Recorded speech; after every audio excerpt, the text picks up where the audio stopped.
नमस्कार दोस्तों, आज हम नागार्जुन जी की एक दूसरी कविता लेकर उपस्थित हुए हैं जिसका नाम है बादल को घिरते देखा है।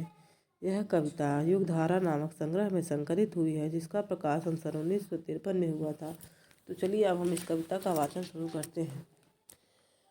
अमल धवल गिर के शिखरों पर बादल को घिरते देखा है। छोटे छोटे मोती जैसे उसके शीतल तुहिन कणों को मान सरोवर के उन स्वर्णिम कमलों पर गिरते देखा है। बादल को घिरते देखा है। तुंग हिमालय के कंधों पर छोटी बड़ी कई झीलें हैं।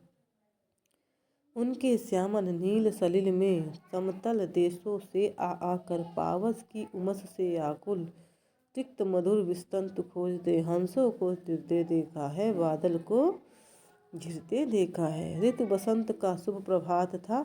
मंद मंद था अनिल बह रहा। बालारूढ़ की मृदु किरणें थी।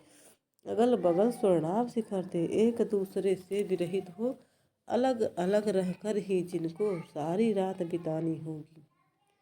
निशा काल से चिर अभिशापित बेबस उस चकवा चकई का बंद हुआ क्रंदन। फिर उनमें उस महान सरोवर के तीरे सहे वालों की हरी दरी पर प्रणय कलह छिड़ते देखा है। बादल को घिरते देखा है। दुर्गम बर्फानी घाटी में सत सहस्त्र फुट ऊंचाई पर अलखनाभ से उठने वाले निज के ही उन्मादक परिमल के पीछे धावित हो होकर तरल तरुण कस्तूरी मृग को अपने पर चिढ़ते देखा है। बादल को घिरते देखा है। कहाँ गए धनपत कुबेर वह, कहाँ गई उनकी वह अलका। नहीं ठिकाना कालिदास के व्योम प्रवाही गंगा जल का। ढूंढा बहुत किंतु लगा क्या मेघदूत का पता कहीं पर। कौन बताए वह छायामय बरस पड़ा होगा न यहीं पर। जाने दो वह कब कल्पित था। मैंने तो भीषण जाड़ों में नभ चुंबी कैलाश शीर्ष पर महामेघ को झंझा नील से गरज गरज भिड़ते देखा है।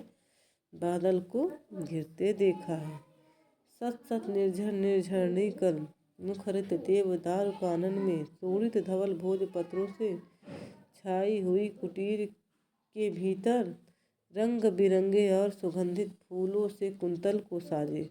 इंद्रनील की माला डाले शंख सरीखे सुघड़ गलों में कानों में कुबलय लटकाए। सतदल लाल कमल वेड़ी में रजत रचित मणि खचित कला में पान पात्र द्राक्षास पूरित रखे सामने अपने अपने लोहित चंदन की त्रिपुटी पर।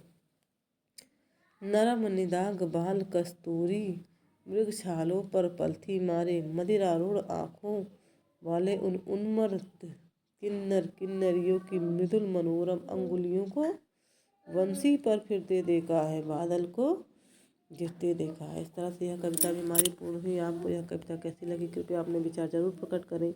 राधे राधे दोस्तों।